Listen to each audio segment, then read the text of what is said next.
thank you for coming to Columbus to the Sci Access presentation. We'd also like to thank Dr. Grandin for joining us this morning. You're fine. Today, Senay Daniels and myself are here to talk about the intersectionality of neurodiversity and also individuals of color on the autism spectrum. Hi. So, thank you. All right. So, Senay, would you like to start? Yeah, I'm just going to introduce myself briefly. I was born in 1995 to immigrants from an East African country called Eritrea, right above Ethiopia and across the Red Sea from Saudi, Yemen, and Oman. In early childhood, I was observed to have displayed unique intelligence and gifts in certain subjects. I was reading at the age of 3. I was performing multiplication before kindergarten, but there were some challenges with speech and communication and other factors. And in 1999, when I was about 3 or 4, I was diagnosed with PDD-NOS, which is now been changed with the new DSM to be placed on the autism spectrum. I did not learn about my diagnosis until after I graduated high school, and it came time for my parents to convince me to start taking accommodations at the university.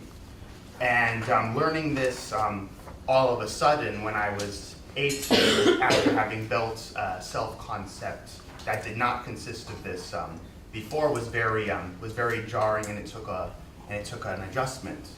And also, this was happening concurrently with the controversies in the news about the police killings of young men, such as Michael Brown and Eric Garner. And I was seeing that, publicly, America was having a reckoning about race, and I began to call into question certain experiences I had growing up, and with some of the reactions to the controversy, and as well as the political transition that happened in general. I was realizing that some of my friends, when I grew up in Pickerington, it was a very homogenous suburb when I came in 2000. Some of my friends weren't all the way joking with me when it came to race. Some of my friends did not fully see me as an individual. And I'm aware that, and I became more aware that my neurological differences, impacted the way I moved through the world as well. While at Ohio State, I had a great and positive experience. I met many people, many friends, and many supporters and adult mentors that went beyond the low bar of tolerance and began to see me as an individual with unique strengths and challenges. There have been times where that wasn't a universal truth. I remember when I first started at the Newark campus, I was sitting in a lounge reserved for honor students, and a young white student and his friends come in, and I was sitting there with my laptop doing my work, and he looks at me, incredulous, like he had seen a ghost, and says, "You're black." Like he had never seen such a thing before. And he was like, and they were publicly interrogating when the last time they saw someone who looked like me in the lounge was, and I just point blank said, yeah, I am. What is the issue here, since we're stating the obvious? You and your friends are whites. And he goes on to run down this rap about, what's your name? And I say, I'm Senay. Well, what do your friends call you? Asking me, and the typical, where are you from? No, really, it was going on and on like that. And while this guy, playing every single track from the Insensitive White Guy's Greatest Hits album didn't, it was a minor annoyance, and at best, and at worst was, a story that I can refer to. There have been it was just one of many instances where my sense of belonging at the university was called into question. I would walk into certain classrooms, certain business courses, certain engineering and computer courses, and see, and think to myself, where is everybody? Certain social situations, certain bars on campus, where is everybody? Am I truly invited here? And these and these experiences, shaped my understanding and self-concept, and realized that myself and others like me have to navigate challenges that a lot of folks don't, and we have a lot of work to do if we don't wish for that to be the case. So we know today, and moving forward, we really need to address the challenges with the awareness and the acceptance of the unique challenges that are being faced right now by our young adults of color, and especially those of our young adults of color on the spectrum. So we're here to help generate that awareness and to help give you some information on how to go out and provide good allyship, or to be good self-advocates, or encourage others to be that self-advocate. So Senay and I met through a program here at Ohio State called ACE. ACE supports our college students who are seeking degrees, who are on the autism spectrum, or have other similar communication challenges, navigate the campus, navigate education.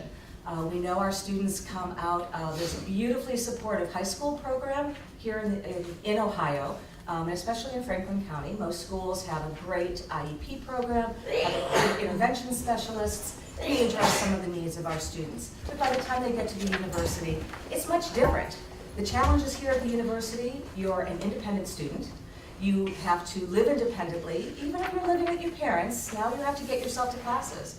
You get to campus, and you and 60,000 of your closest friends, which is pretty terrifying for a lot of the folks I work with, have to navigate a small city and be on time and deal with multiple different professors and their staff and their graduate assistants. So again, in 2016, we launched the ACE program here at The Ohio State University. I too am an OSU alum, so OH? I-O! Thank you. And I also had the opportunity to be a LEND Fellow. LEND is the Leadership in Education in Neurodevelopmental and Other Related Disorders. This is based in the College of Medicine at the Nysanger Center, and it's an interdisciplinary platform for individuals in the medical and also in social work to be able to learn how best to serve our individuals on the autism spectrum, or with other, again, neurodevelopmental disorders, or challenges, excuse me. All right, so we are graduates. So Senay graduated in 2017. 2018. 2018, sorry. We started in 2017 together. And I got my master's from here in 2017, and this is my cohort. Yeah, and I ended up finishing at the Fisher College of Business just around the corner. I graduated with an information systems degree, and a month before I graduated, I was hired to work at Ernst & Young's technology advisory program. Got to do. I can't hear you. What? Sure. Yeah, you could use it. You can't hear me? Yeah, let's use it. Is that better, Ms. Grandin? Doctor, but Yeah, there you go. all right. Yeah. So I graduated in May of 2018 with a concentration in information systems from the Fisher College of Business. I was offered a job in late March, early April with Ernst & Young's technology consulting practice. I worked in the Grandview Heights office just on Yard Street next to the Nationwide and all that, very close to campus. And I met Karen about a year before I graduated, Yes. and the summer before I graduated, and it was thankful to have met her, great connection. And again, and I think now, as we move forward, we know that it's not just a matter of how to help our students navigate through the university system, but how to develop that process for them to really move forward into employment. But we're not here to talk about employment at this point in time. It's more along the lines of how to look at that diversity within neurodiversity. So when Senay comes into a room, as you can see, I think we've got a pretty good mix of our students. This is our 2017 cohort through the ACE program. Most of us were there. But again, individuals of color, not as representative as individuals who are white or Caucasian. And again, our females have that same challenge where they tend to be the minority within our minority.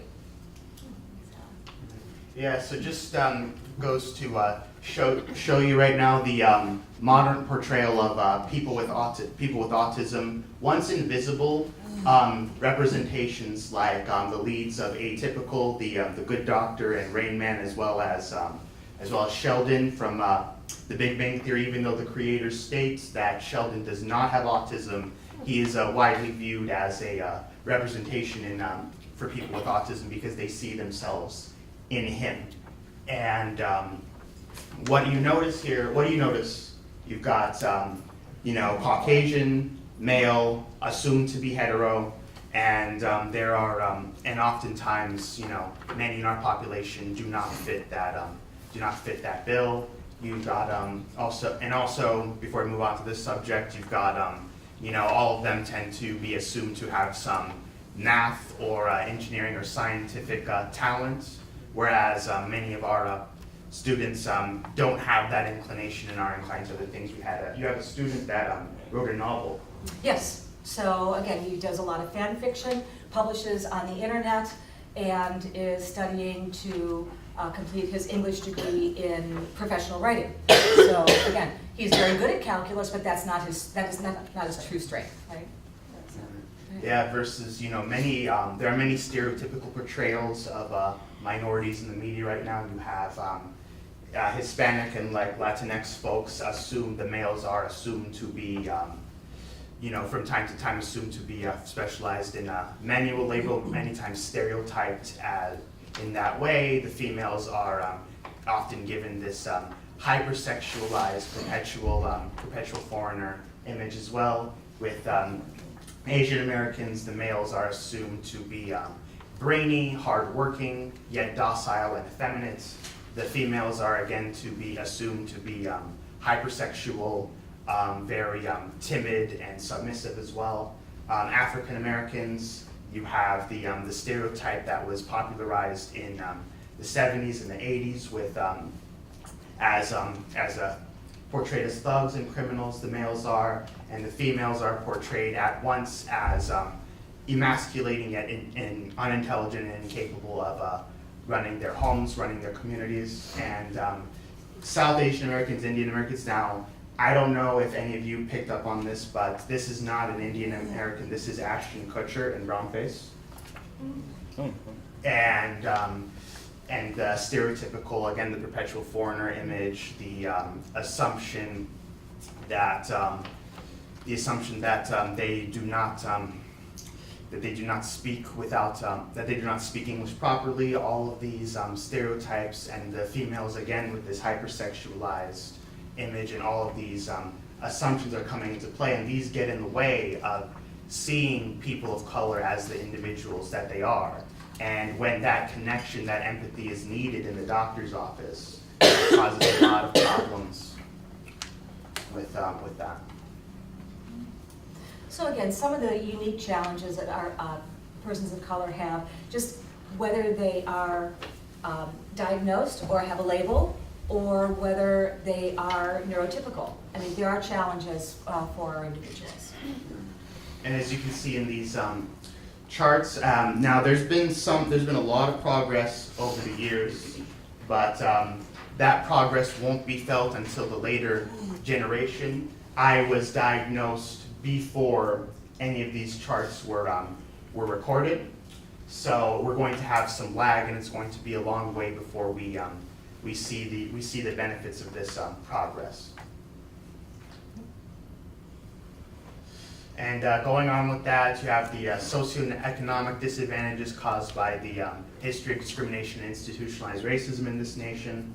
You have also the prejudices shown with school discipline. Oftentimes, African American students, when they are brought in for evaluation, instead of bringing in concerns like delays in communication or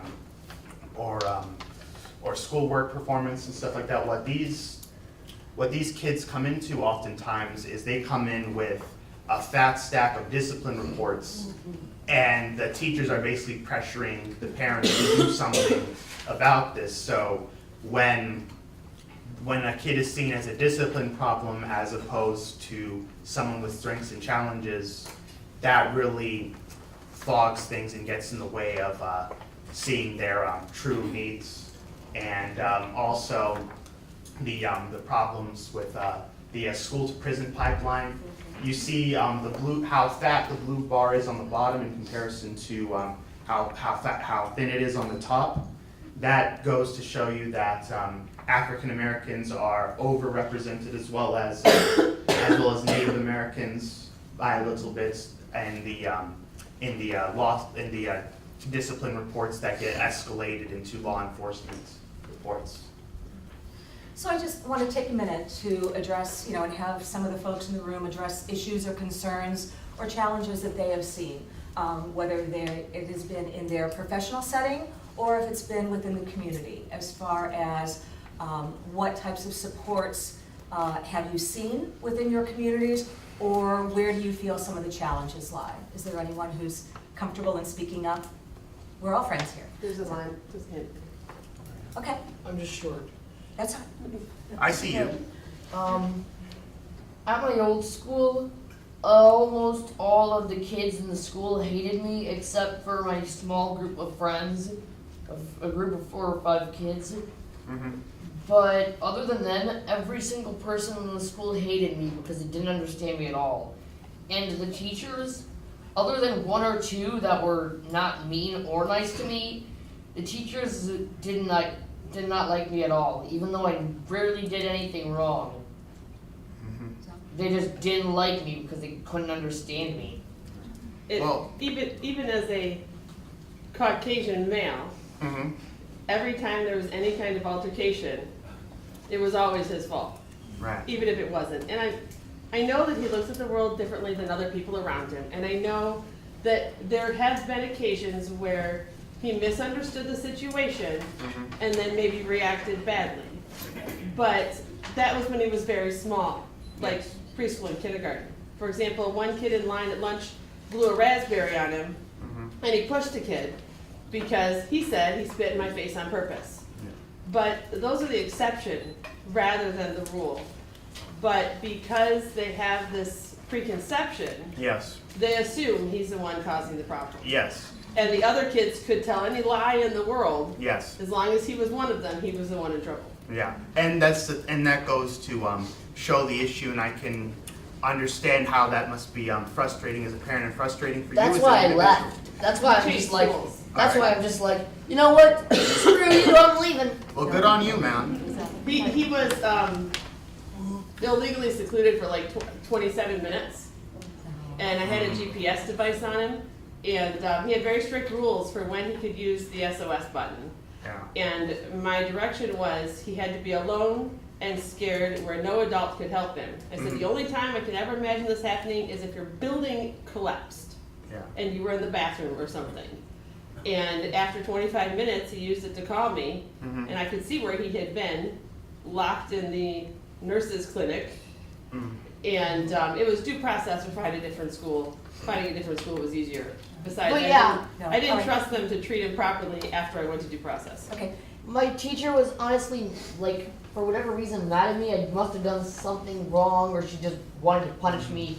That's an average thing, by the way, from back there. They just punish me for no reason But- half the time. all right, And they did this all without consulting you. Oh, yes. Oh, yes. all right. I had to call the But, office to tell him to go in the nurse's clinic and retrieve him. But she was Thank you. mad, Thank you. and she basically locked me in the nurse's Yeah. clinic. She didn't, the principal did. All right. We have other Okay, then questions, he did but for I'm like 20 minutes. sorry about Your your turn. story, and I'm rooting for you, young man. Go ahead. I'm a parent of a kid with autism.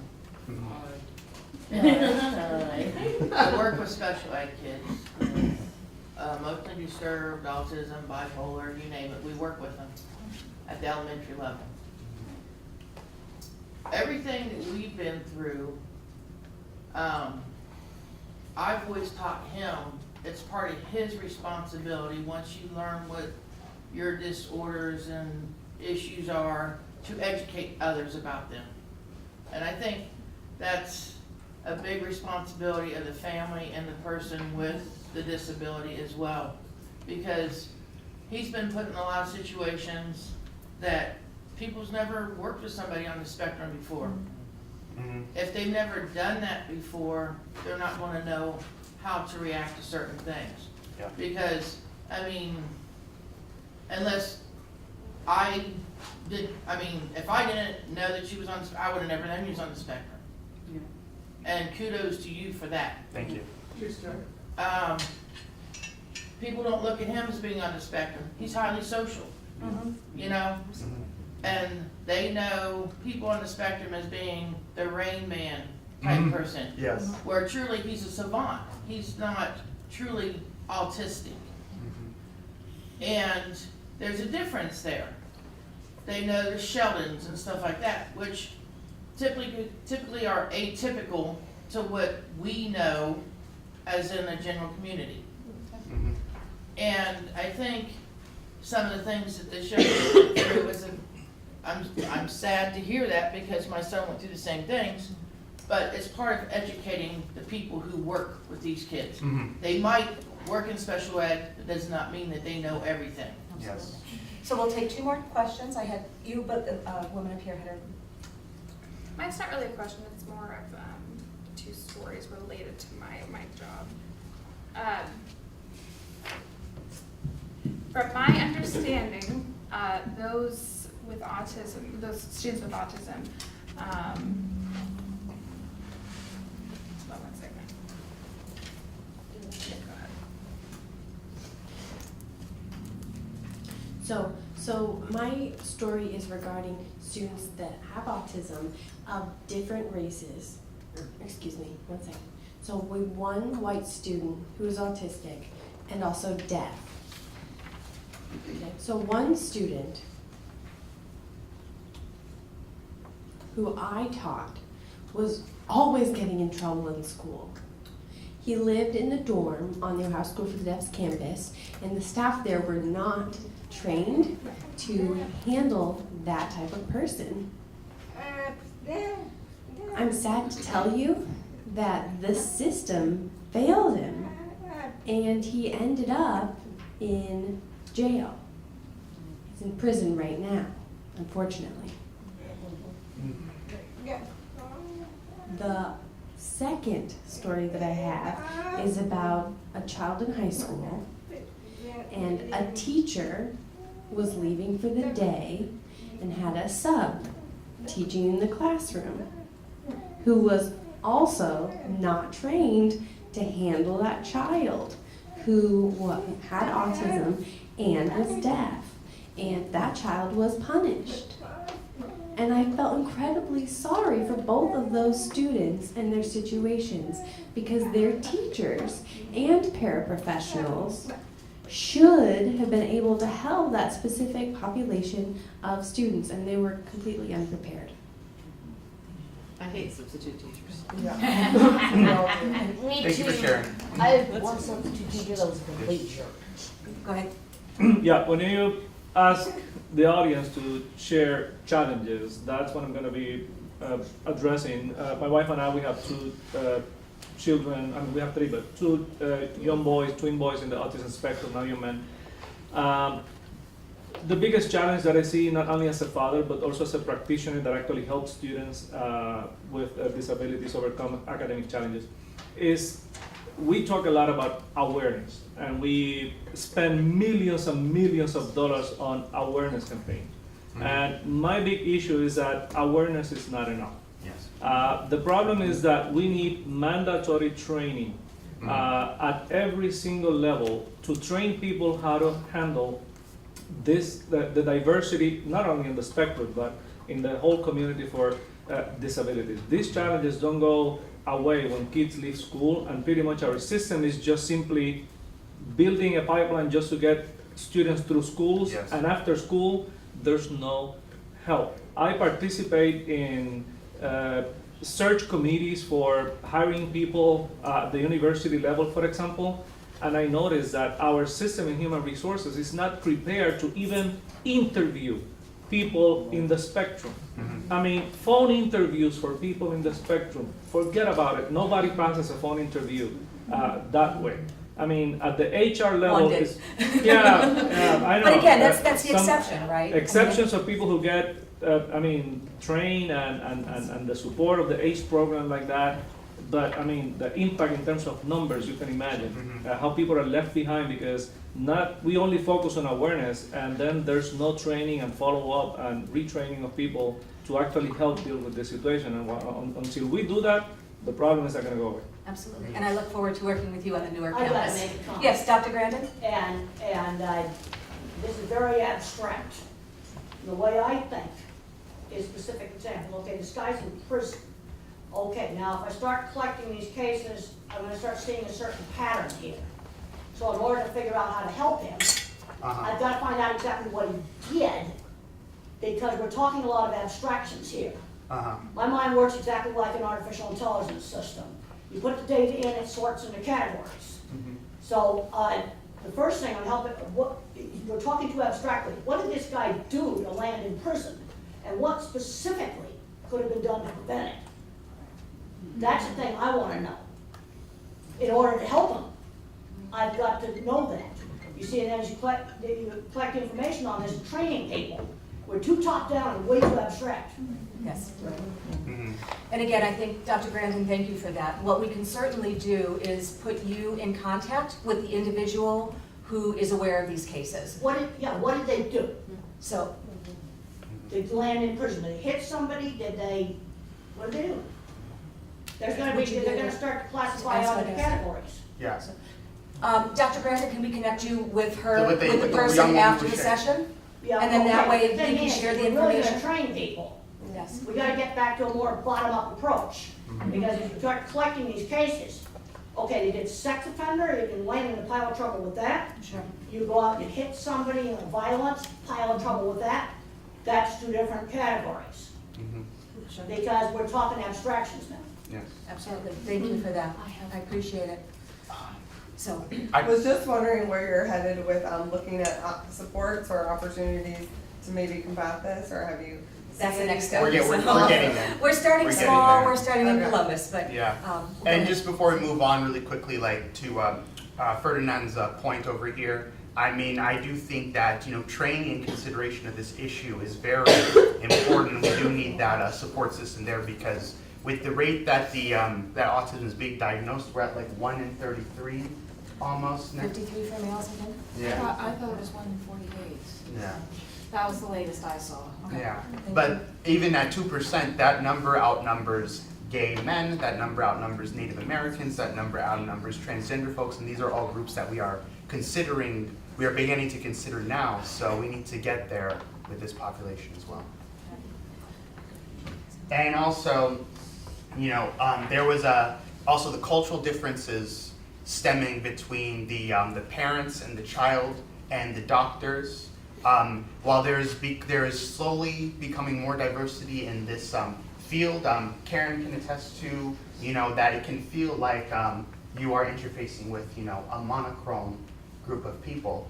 And when you come into the office, it feels like you might not be understood for your as a unique individual based on your culture. Like in this study done by Takini et al. In 2010, they found that certain groups react differently to developmental delays and news of diagnosis. Like, for example, they found that many Hispanic or Latinx individuals, especially those with a high ethnic identification and high adherence to religion, in this radical acceptance of their child, accepting that that is the way God made him or her, they are often apprehensive about their kid being referenced with all of these problems, and instead,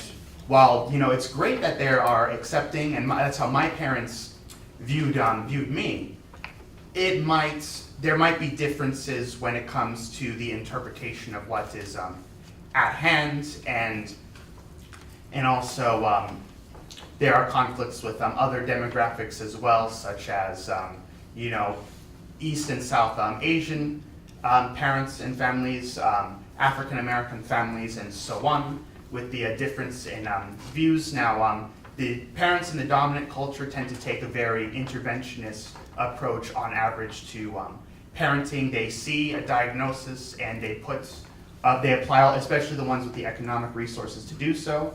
Now, there are times where a cash-strapped family might see all the price tag of services like ABA and so on, and think, you know, I'm hearing all this negative about all these low likelihoods of developmental milestones.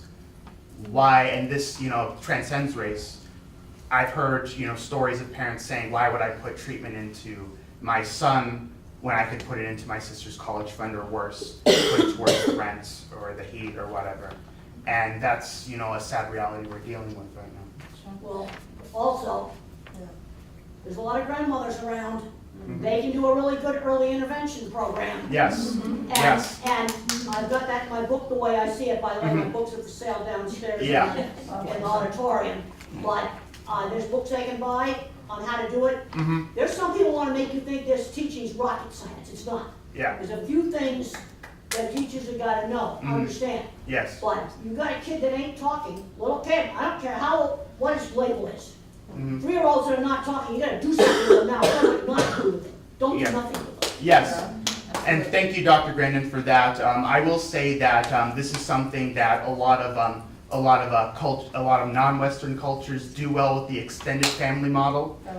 They, my parents had a lot of, especially when my other family was immigrating, he had a lot of extended family around. Instead of my parents never hired a babysitter. They instead had me with family and so on. And I think that what Western society maybe should consider is like you said, adopting that, you know, that. Down in the southeast, been there, they got their church groups, that's it.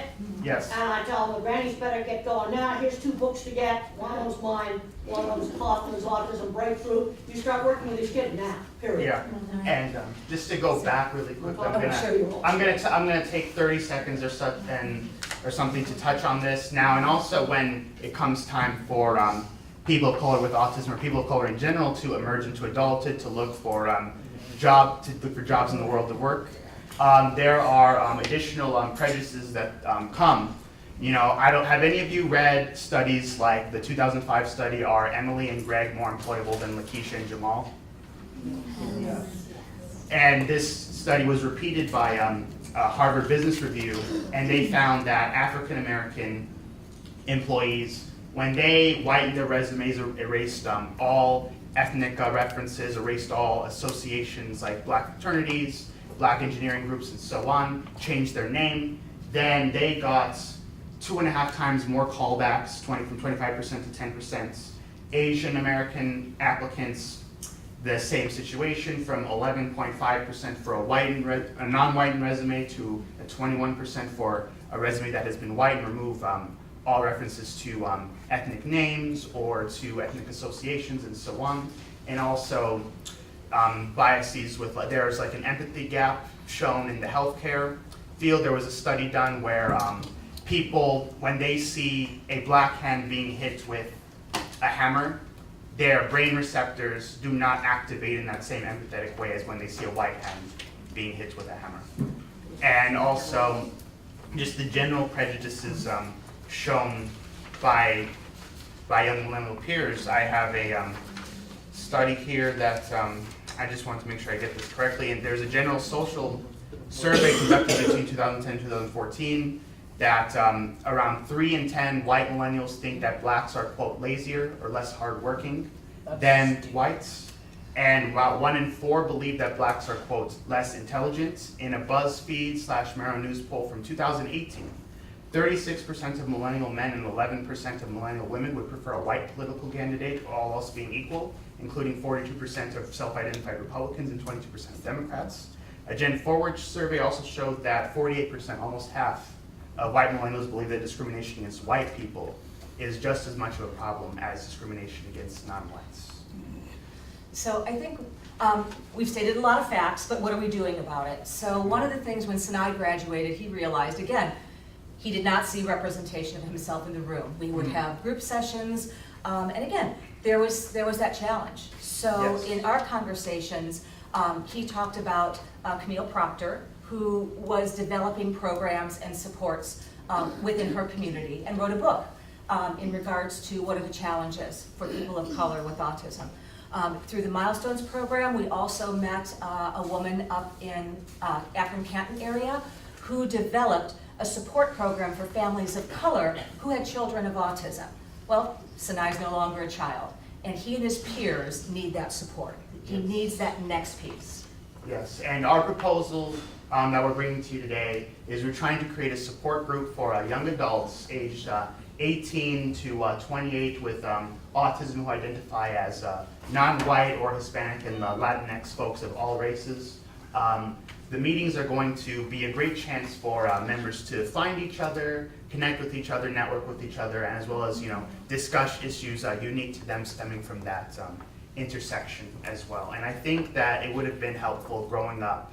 Yes, I was born, my parents are of means, my dad is an engineer who earns a comfortable salary, my mom was able to stay at home during those critical years, but many people, race aside, don't have that opportunity, didn't have the opportunity to be diagnosed as early as I did, and even at 4 years old, that is relatively late in the scheme of things. But in any case, I think that it's very important just to make that connection, to realize that you're not the only one going through this, especially not the only one who shares your ethnicity. So again, we want these sessions to be inviting and open. We want everyone to be able to come to the table. But our primary focus is to focus on young adults of color on the autism spectrum.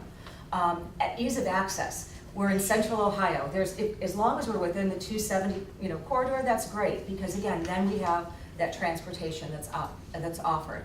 We could do this as a social group where Senay and individuals would just come together, have coffee, but it might just turn into a complaint session. Or if there are mental health challenges, they're not going to be recognized other than someone going, oh, sorry, you're feeling so bad. Yeah. So again, the need for a licensed clinician to be able to run the group. And we know, again, we work very closely with Shivani Edwards over in counseling and consultation here at The Ohio State University. And her one point to us was it needs to be that same person consistently.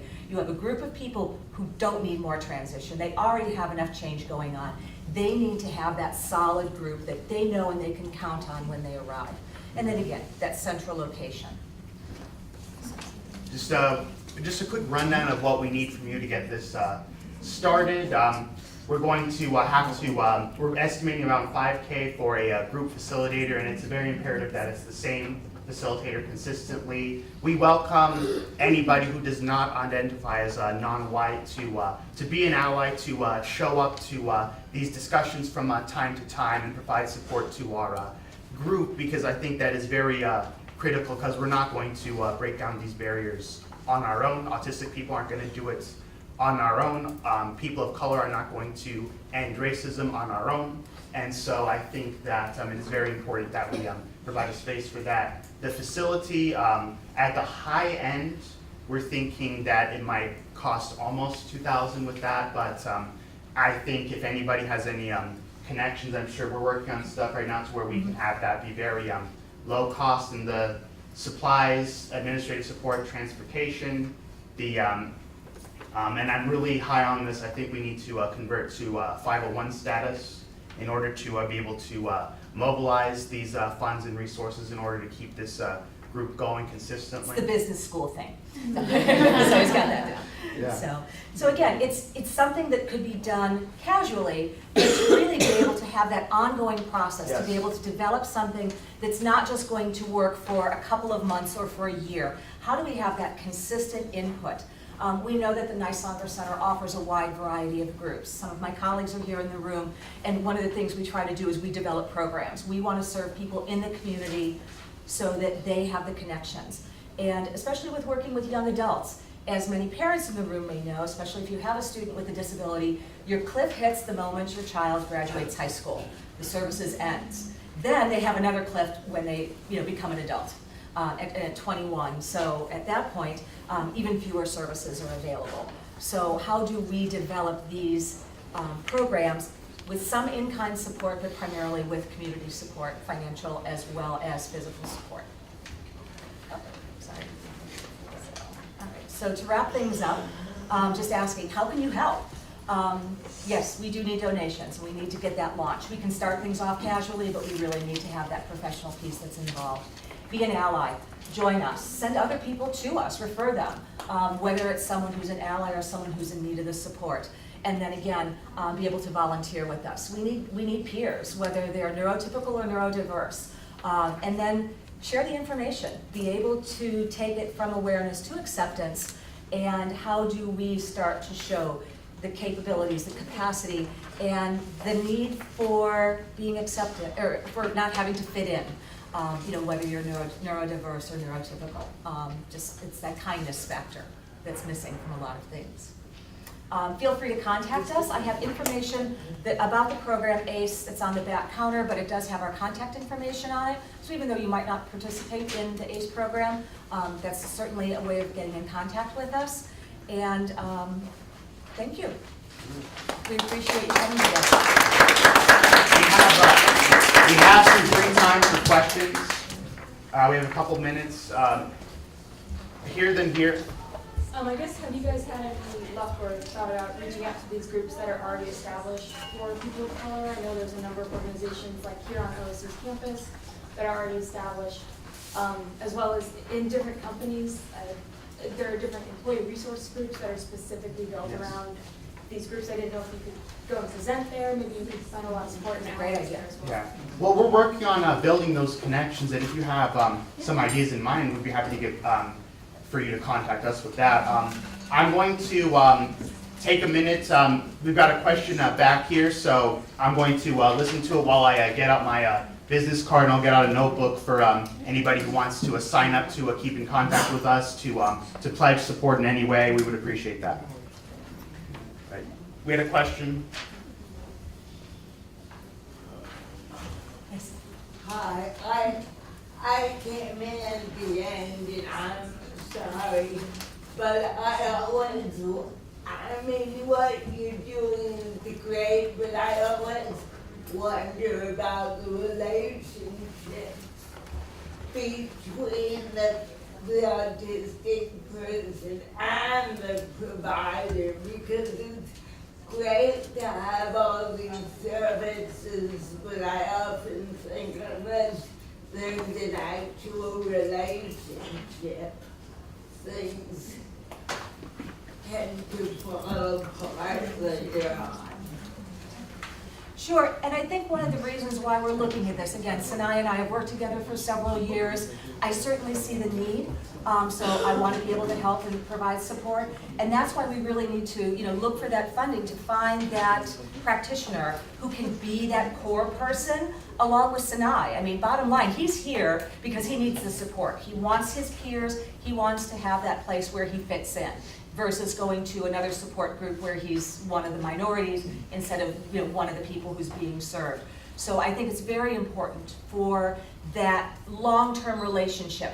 And as Senay spoke, it's not having practitioners, plural, but that practitioner who can kind of be there. And again, we'd like to be able to find that licensed independent social worker working with person and environment who's going to be that lead and the facilitator for the group. They're not going to run the group per se, the participants will run the group, but they'll be there to address issues, seek concerns, and kind of keep things moving. And again, not necessarily present a curriculum per se, but have those talking points. Because we know from those talking points, more issues, concerns, or challenges may come up. And then how can they be addressed? That also the person then who can be the broker, who can go out to the community and can help the individuals learn how to self-advocate appropriately to get those things that they need. So, but again, relationship is all, it's key, so. Everything in life is relationships. Yes. Network. Yes, thank you, Tema, it is, it's network. So Even chemistry is in a way relationship between different chemicals. Sure. Yeah. So- Yes, ma'am. Go ahead. Hi, thank you so much for your presentation. I especially really liked the points that you were making about how cultural stereotypes can act as barriers for diagnosis, and it was really interesting to also see the figures in relation to later diagnosis for people of color, and also the whitening of resumes and how that helps. And so I've been thinking a lot about how, when going in college and graduate school, how there's a lot of diversity programs to get minority students into programs, but not an appreciation of different ways of thinking, and not bringing those cultural concepts into the room too, of you have to continue to whitewash that. And so it's really interesting So I have dyslexia, and I'm also Chinese and Cherokee, and how the different intersecting identities either create barriers or provide more help. And so, you know, because of the math stereotypes for Asians, then early on I couldn't get help because people assumed that I didn't need help. But Yes. then later on, because of the dyslexia and because of being native, then people are like, oh, you actually do need help. And so how those all kind of fit together, and it's really weird having that, but how access socioeconomically to being able to be diagnosed, whether it's for autism or learning disabilities or physical disabilities, of, you know, there's always the cost of diagnosis is so expensive and insurance companies aren't covering it. So I Yes. just wanted to comment on, I really appreciate you know, your presentation, and I think your idea for, this sounds a lot like, in Native communities we have a lot of talking circles, and so it fits with that a lot. But yeah, everything you said really resonated with me. Thank you. Good, we're looking for a name, thank you. There you go. All right, thank you so much. I don't want to keep you from your next presentation. Again, if anyone has those case studies for Dr. Brandon, maybe there's a way we can get a central location or get an email that those can be filtered to her. Again, we have a speaker who can be able to support us on the national scene. So thank you very much.